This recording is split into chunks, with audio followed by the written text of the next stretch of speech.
Hello everyone. जैसे मैंने आपको प्रॉमिस किया था कि हाँ मैं पावर बुक का वीडियो लेके आप लोगों को यहाँ पे शेयर करूँगी यूट्यूब पे, क्योंकि मेरा रिकॉर्डिंग पता नहीं किसी वजह से पॉज हो गया था और मैंने चालू करना भूल गई थी। तो उसकी वजह से मैं ये पूरा रिकॉर्ड मतलब नहीं कर पाई थी ये पूरा सेशन। तो मिस्टेक्स का जो सेशन था हमारा मैजिक बुक का, वो तो मैंने ऑलरेडी अपलोड कर दिया, पर हमारी ये पावर बुक रह गई, तो इसलिए मैं ये अपलोड कर रही हूँ आप सबके लिए।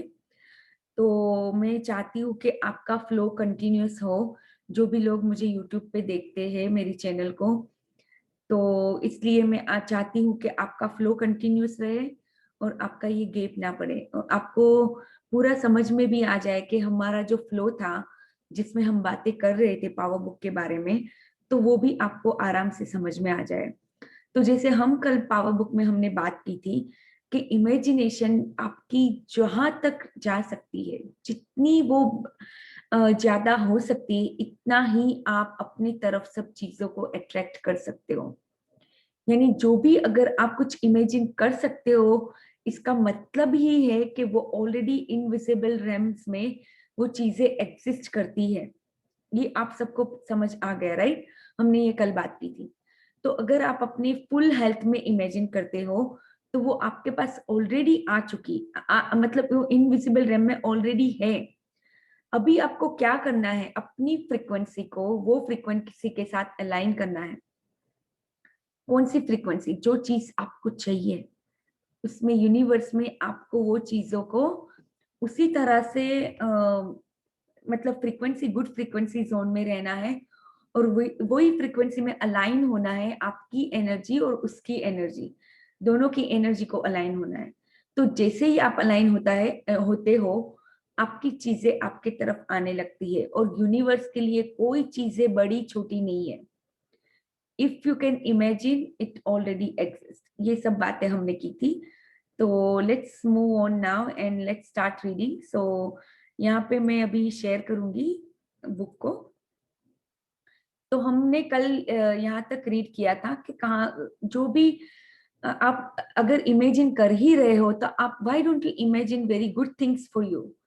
तो जो भी आप इमेजिन कर सकते हो, यहाँ पे इटली का एग्जाम्पल भी दिया था कि कैसे आप अपने 5 सेंसेस को भी इन्वॉल्व कर सकते हो इमेजिन करने के लिए। और वहां पे डाउट का कोई वो नहीं है। अगर आपका डाउट का थॉट पावरफुल है, तो फिर वो चीजें आपकी तरफ नहीं अट्रैक्ट होगी। तो ये भी आपको समझना बहुत जरूरी है। So let's read from here. In conversations and in your thoughts, say imagine if, and then fill the rest of the sentence with what you want. If you're talking to a friend and they're complaining because their work colleague got a promotion and they didn't, so help them by saying, imagine if the reason you didn't get that promotion is that you are being promoted to an even bigger role with way more money. Because the truth is that the possibility of your friend being promoted to an even bigger role with way more money already exists. And if they can imagine and feel it, they can receive it. So imagine, feel, receive. तो जैसे आप अपने कोई colleague के साथ बात कर रहे हो और अचानक से वो कंप्लेन कर रहे हैं कि देखना ये मेरे किसी और को कलीग, जो मुझे प्रमोशन मिलना था वो कोई और कलीग को मिल गया, तो और उनको नहीं मिला उसकी वजह से। तो तुरंत ही आप उनको हेल्प कर सकते हो, उनको ये पॉजिटिविटी दिखा के कि अरे इमेजिन कि अगर वो अब तेरे लिए तो शायद यही रीजन हो सकता है कि ये प्रमोशन तुझे इसलिए नहीं मिला क्योंकि तेरे लिए कुछ और अच्छा लाइंड अप है। You are getting get bigger promotion और विथ वे मोर मनी, ज्यादा मनी के साथ, ज्यादा पैसे के साथ आपको शायद प्रमोशन मिलेगा। तो ये क्या किया आपने, वो उसकी पॉसिबिलिटी को ही बढ़ा दिया। आपने अपनी फ्रेंड को इमेजिन ही करवा दिया। अगर उन्होंने उस टाइम पे इमेजिन कर लिया और फील भी कर लिया, then they can receive it. तो यहाँ पे ये समझने की बहुत जरूरत है। और यहाँ पे जैसे ये वर्नर हेजनबर्ग, उन्होंने क्या बोला है, जो हमारे क्वांटम फिजिसिस्ट थे, उन्होंने नोबेल प्राइज जीता है उसमें। तो उन्होंने यहाँ पे क्या बात कही है कि एटम्स और elementary particles themselves are not real, they form a world of potentialities or possibilities rather than one of things or facts. तो यहाँ पे ये वर्नर हेजनबर्ग क्या बोल रहे हैं कि एटम्स और पार्टिकल्स की खुद की कोई वो नहीं है रियलिटी, पर वह जब मिलते हैं they form a world of potentialities और पॉसिबिलिटीज। उसका मतलब क्या है कि वो एक वर्ल्ड क्रिएट करते हैं, पॉसिबिलिटी का वर्ल्ड क्रिएट करते हैं। तो ये बहुत डीप चीजें हैं, यानी उसमें क्या समझाना चाह रही है क्वांटम फिजिसिस्ट कि चीजें एटम्स और मॉलिक्यूल खुद के अंदर कुछ नहीं है। अगर इमेजिनेशन या एनर्जी के थ्रू जब वो पॉसिबिलिटीज में कन्वर्ट होता है, तब वो फॉर्म आपको वो रियलिटी में लाता है। वो चीजें जो एटम्स पार्टिकल्स है वो रियल लाइफ में पॉसिबिलिटी के थ्रू ही आते हैं, ये मैं कहना चाह रही हूँ। ओके, सो यहाँ पे let's read further. Use your imagination and create games so that you feel really good. Whatever you can imagine is waiting for you, fully created in the invisible. And the way to make it visible is to harness the force of love by imagining and feeling what you love. So जब आप कुछ बार बार imagine करते हो, कुछ ऐसी games create कर लेते हो, जैसे विजन बोर्ड बना लिया, उसके ऊपर आपने लिख दिया, ऐसे विजन बोर्ड में भी ऐसी गेम की तरह आपने बना लिया जिसमें, तो उससे क्या होगा कि आपने वो चीजों को जो इनविजिबल में ऑलरेडी क्रिएट हो चुकी है, उसको बस आपको खाली विजिबल वर्ल्ड में लाना है, उसको सच सच करनी है वो चीजें, आपका जो भी ड्रीम है। तो आपको इतना ही करना है कि उसको फोर्स ऑफ लव देना है और बार बार करना है, by imagining and feeling what you love. Okay, so after graduating from college, a young woman struggled for months and months trying to get a job. Her biggest obstacle was imagining having a job when she didn't have one. She wrote in her journal every day that she was grateful for the job that was coming to her, but still no job. Then she had a sudden realization. Her desperate actions of applying for one job after another were saying loud and clear to the law of attraction that she didn't have a job. तो यहाँ पे क्या हो रहा है, एक young lady है जो मंथ्स से वो ट्राई कर रही थी कोई जॉब ढूंढने के लिए, पर उसके अपने खुद के ही उसके हर्डल क्या आ रहा था, ऑब्स्टिकल क्या आ रहा था कि वो जॉब के लिए ग्रेटफुल वगैरह तो थी, वो लिख भी रही थी अपनी जर्नल में every day, but she still didn't have job. भाई, क्योंकि कहीं ना कहीं पे उसको ये रियलाइजेशन हुआ कि उसकी जो डेस्परेट एक्शन थी, डेस्परेटली वो जॉब्स के लिए अप्लाई कर रही थी, बहुत ही ज्यादा डेस्परेशन के अंदर जब आप कुछ करते हो, वो अपने आप में ही एक नेगेटिव फीलिंग होती है। तो यहाँ पे ये समझना बहुत जरूरी है कि आपको हमेशा लाइन के अबो वाली फीलिंग्स में रह के ही इमेजिनेशन एंड फील करना है।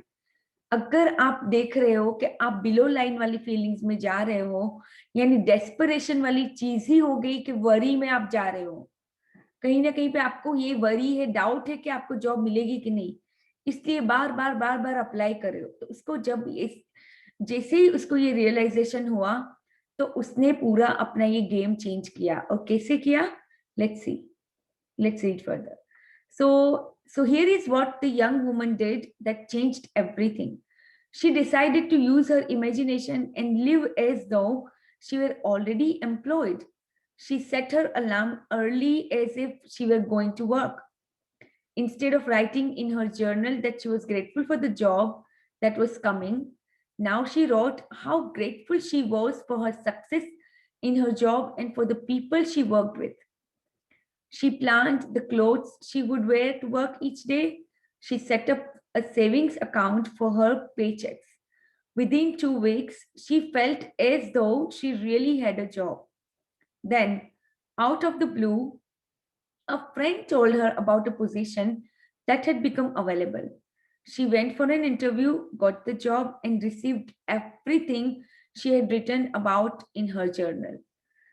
तो आप यहाँ पे देख सकते हो कि वुमन ने जैसे ही चेंज किया अपने एटीट्यूड को, जो जिसमें वो वरी कर रही थी, डेस्परेट हो रही थी जॉब के लिए, उसकी जगह पे उसने पूरी गेम को चेंज कर दिया। कैसे क्या किया उसने? अभी उसने इमेजिनेशन में इससे सोचने ही लग गई कि उसको ऑलरेडी वो जॉब मिल चुकी है। और अभी लिखना लिखना भी क्या किया उस, वो जो पहले ऐसा लिखती थी कि मेरे फ्यूचर की जॉब के लिए, तो यानी वो तो फ्यूचर में ही रहेगी, राइट? अगर आप कुछ बोलते हो कि ये फ्यूचर में मुझे मिलेगा, तो वो फ्यूचर में ही आपको मिलेगा। मतलब कि वो चीज आपको कभी नहीं मिलेगी एक्चुअली। क्योंकि यहाँ पे इसीलिए हम जब मैजिक बुक में जब हम 13th डे पे अपने ड्रीम्स भी लिखते हैं, हम वो प्रेजेंट टेंस में लिखते हैं। तो यहाँ पे उसने प्रेजेंट टेंस में लिखना चालू किया कि I am successful at my new job. तो उसके लिए वो ग्रेटफुल थी, उसने ऐसा लिखना चालू किया। और उसने ऐसे कपड़े खरीद लिए जो वो जॉब पे पहनने वाली थी। उसने अपने आप को जैसे प्रॉप कर दिया, अपने आप को तैयार कर लिया कि वो ऑलरेडी जॉब उसको मिल चुकी है। और वो जो जो चीजें वो लिख रही थी, वो सब उसको मिली। एक एक दिन क्या हुआ, उसकी फ्रेंड ने उसको किसी ने बताया कि ये पोजीशन यहाँ पे अवेलेबल हुई है। और वो गई इंटरव्यू के लिए और वो जॉब मिल गई, और उसको वो भी चीजें मिली जो वो लिख रही थी अपनी जर्नल में। कि यानी यहाँ पे यही चीज आपको भी समझनी है कि आपको कुछ भी डिटेल में इमेजिन करना है। ऐसा नहीं कि आप ऊपर ऊपर से इमेजिन कर पा रहे हो और उसके अंदर नहीं घुस रहे हो। ऐसा नहीं होता है। अगर आप कुछ कोई चीज इमेजिन कर रहे हो तो आपको, जैसे ये लेडी ने क्या किया, उसने जॉब पे कौन से कपड़े पहन रहे वो भी उसने इमेजिन किया। को कुछ टाइप किस टाइप के कलीग्स के साथ काम कर रही है, यहाँ पे लिखा कि पीपल शी वर्कड विथ, उसने वो भी इमेजिन किया कि कितनी सक्सेस है उसकी जॉब के अंदर, सबके साथ वो बहुत खुल मिल के काम कर रही है। तो ये सब उसने इमेजिन किया, तब जाके लॉ ऑफ अट्रैक्शन को अब वो बता पाई कि हाँ, वो अपने सबकॉन्शियस को बता पाई कि हाँ वो चीजें उसके लिए हो चुकी है। यहाँ पे एक चीज आपको समझनी बहुत बहुत ज्यादा जरूरी है। कोई भी चीज अगर जब आप इमेजिन करते हो, आप अपने ड्रीम के अंदर लाना चाहते हो, आपको ड्रीम को सच करना चाहते हो, यहाँ पे क्या है, हमारे सबकॉन्शियस, हमारा जो सबकॉन्शियस है which is 90% of our life, जो भी हमारी लाइफ है वो सबकॉन्शियस ही हमारे पास ला रहा है। तो जब आप सबकॉन्शियस को ये बिलीव करवा देते हो कि यहाँ ये चीज ऑलरेडी हो चुकी है, बार बार इमेजिन करके विजन बोर्ड में देख के, या जो भी आप उसको अगर ये बिलीव दिलवा देते हो कि हाँ ये चीज हो चुकी है, वो पक्का होगी। वो चीज आपके तरफ आगे अट्रैक्ट धीरे धीरे, ऑलरेडी इनविजिबल रेम में तो है। अगर आप इमेजिन किया है तो वो है। अभी अभी आपका क्या काम है, आपको कोई भी डाउट वाला थॉट आए तब आपको ये इमेजिन करके बिलीव करवाना है अपने सबकॉन्शियस को कि ये चीज आपको मिल चुकी है। सो या that's it. So we are going to read this, prop yourself up tomorrow.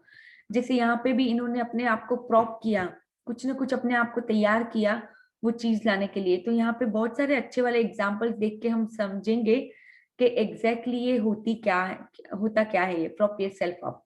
ये आपको बहुत काम आएगा आगे जाके, क्योंकि ये पूरी ही पूरी गेम, ये जो गेम ऑफ लाइफ है, ये पूरी डिपेंड करती है आप कैसा इमेजिन कर सकते हो। और इमेजिनेशन की पूरी जो चीज है, वो ऐसी चीज आप इमेजिन कर पाओगे जो आप बिलीव कर पाते हो। अगर आपके बिलीफ सिस्टम में कोई चीज नहीं है, तो आपको पहले वो बिलीफ सिस्टम को ठीक करना होगा, अपने लिमिटेशंस को हटाना होगा। जो आपकी लिमिटेशंस है पूरी लाइफ में बनी है, बचपन से बनी है कि जैसे भी बनी है, तो वो आपको हटानी होगी, और उसके बाद ही ये सब चीजें आप रियलिटी में ला पाओगे। और हमेशा याद रखो, इमेजिनेशन के लिए कोई छोटी चीज या बड़ी चीज नहीं है, यूनिवर्स के लिए कोई बड़ी छोटी चीज नहीं होती है। जो भी आप इमेजिन कर सकते हो वो आप पा सकते हो। ये मेरा अपना खुद का बहुत सारा एक्सपीरियंस है। मैंने बहुत बार यहाँ पे शेयर भी किया है कि हाँ ये मैं इमेजिन करती थी। मैं अपनी पास्ट लाइफ में से भी बहुत सारे एग्जांपल्स दे सकती हूँ। जैसे मुझे ट्रैवलिंग का बहुत ज्यादा शौक है, तो कई बार मैंने ट्रैवलिंग को ऐसे ही अट्रैक्ट किया है। जो मैं खाली सोच के इमेजिन करके अच्छी वाली फीलिंग्स देख के फिर मैं वहां पे कोई मुझे डाउट नहीं होता है, बस मैं छोड़ देती हूँ, सरेंडर कर देती हूँ। यानी सरेंडरिंग बहुत इंपॉर्टेंट होता है। यहाँ पे भी ये लेडी ने अपने आप को सरेंडर कर दिया कि हाँ उसको जॉब मिल चुकी है। वहां पे उसको कोई डाउट नहीं था लॉ ऑफ अट्रैक्शन पे, या उसके बिलीफ सिस्टम में कोई डाउट नहीं था। Okay, so we will read from here tomorrow. Now, let me read to you our heart thought for today. So, be gentle, kind, and comforting with your inner child as you uncover and release the old negative messages within you. Say, all my changes are comfortable, easy, and fun. सो अभी आप बहुत सारे changes के through जा रहे होंगे क्योंकि आप ये मैजिक बुक ये सब कर रहे हो। तो हाँ, कभी कभी आप ये अपने इनर चाइल्ड को अनकवर करते हो, और जब आप रिलीज करते हो कुछ भी नेगेटिव बैगेजेस आप जो कैरी करते हो उसको रिलीज करते हैं। जब आप रिलीज करते हो तो हाँ, कभी कभी आप सैडनेस में या नेगेटिव फीलिंग्स में जाते हो उस टाइम पे। कोई बात नहीं, हमेशा अपने आप से बोले all changes are comfortable, easy and fun. Okay, so आज का जो हार्ट थॉट है बहुत ही प्यारा हार्ट थॉट है। I love myself totally in the now. Love is the biggest eraser there is. Love erases even the deepest imprinting because love goes deeper than anything. If your childhood imprinting was very strong and you keep saying it's all their fault, I can't change, you stay stuck. Do a lot of mirror work. Love yourself in the mirror from the top of your head to the tips of your toes. Dressed and naked, looked into your eyes and love you and your child within. सो यहाँ पे Louis है हमें बहुत ही एक अच्छी बात सिखा रही है। कोई कोई चीजें आपकी लाइफ में ऐसी होगी, अपने चाइल्डहुड में से भी ऐसी हो सकती है जो आप किसी तरह आप नहीं माफ कर पा रहे हो। आपको लगता है कि जो पर्सन ने वो किया था उसका ही फॉल्ट है, उसी ने किया था। तो आप इसका मतलब है आप मूव ऑन नहीं कर पा रहे हो वो चीज से। मान लो कि किसी किसी के पेरेंट्स अब्यूसिव होते हैं तो वो अपने पेरेंट्स को माफ नहीं कर पाते, बोलते हैं कि नहीं उनका ही फॉल्ट था, आप उनको ही ब्लेम करते हो। या तो फिर किसी कोई अब्यूसिव बात आपसे आपके साथ हुई हो, किसी ने आपके साथ बहुत ही बुरा व्यवहार किया हो, कुछ बुरा ऐसा किया हो जो जिसकी इम्प्रिंट आपके ऊपर बहुत ही स्ट्रांग है, जो आपको आगे बढ़ने नहीं देती है कहीं ना कहीं पे। तो यहाँ पे बहुत ही अच्छी बात हमें लुई से सिखा रही है कि आपको क्या करना है। आपको एक तो फर्स्ट ये एक्सेप्ट करना है कि चलो जो भी हुआ कुछ ना कुछ रीजन से हुआ था, मैं एक्सेप्ट करती हूँ। अब मुझे आगे बढ़ना है, अब मुझे अपनी लाइफ को आगे ले जाना है। अब मुझे वो सबको माफ करना है जिन्होंने कुछ भी मेरे साथ बुरा किया था बचपन में, उनको माफ करके मुझे आगे बढ़ना है। जैसे ही आप ये करते हो आपका रास्ता अपने आप खुलने लगता है और आसान भी हो जाता है। बहुत सारा मिरर वर्क करे, अपने आप को ड्रेस्ड होके भी देखो, नेकेड भी अपने आप को आपको एक्सेप्ट करना है अपने आप को। जो भी है, आप अगर अपने आप को हमेशा मिरर में जाके कुछ ना कुछ जज करते रहते हो तो आपको ये करना बहुत जरूरी है, मिरर वर्क करना बहुत जरूरी है। यानी मिरर के सामने ऐसा बोलना है कि हाँ, I love you Alefia, I really really love you and I accept you whatever you are right now unconditionally. तो आपको अपने आप को एक्सेप्ट करना है, वो भी अनकंडीशनली आपको अपने आप को एक्सेप्ट करना है। Okay, so I love my self totally in the now. कोई कंडीशन पे आप अपने आप को लव नहीं कर रहे हो, आप अपने आप को लव कर रहे हो because you are created love and light. That is your true nature, that is what you are. तो जो भी कंडीशनिंग हुई है वो उसको बाजू में रख के आप अपने आप को जैसे है वैसे एक्सेप्ट करें, अपने इनर चाइल्ड को एक्सेप्ट करें। Okay, so that's it for today. I am so sorry that recording was not happened, but I always look forward in my life, so I thought let me just record it, you know. So yeah, that's it for today. Thank you so much everybody for watching this video. Subscribe and look for just you can join this journey with me. I am on this journey for a long time and I'm going to continue. तो मैं अभी continue करूंगी ये journey. बहुत सारी ऐसी ऐसी books मैं आपके लिए ला रही हूँ। मैजिक बुक तो है ही, वो तो हम कंटिन्यू करेंगे, पर उसके साथ साथ मैं और भी अच्छी अच्छी बुक्स आपके लिए लाने वाली हूँ। तो प्लीज स्टे ट्यून्ड और देखते रहिए। Thank you so much. Love, life and abundance to all of you, and thank you so much. Thank you.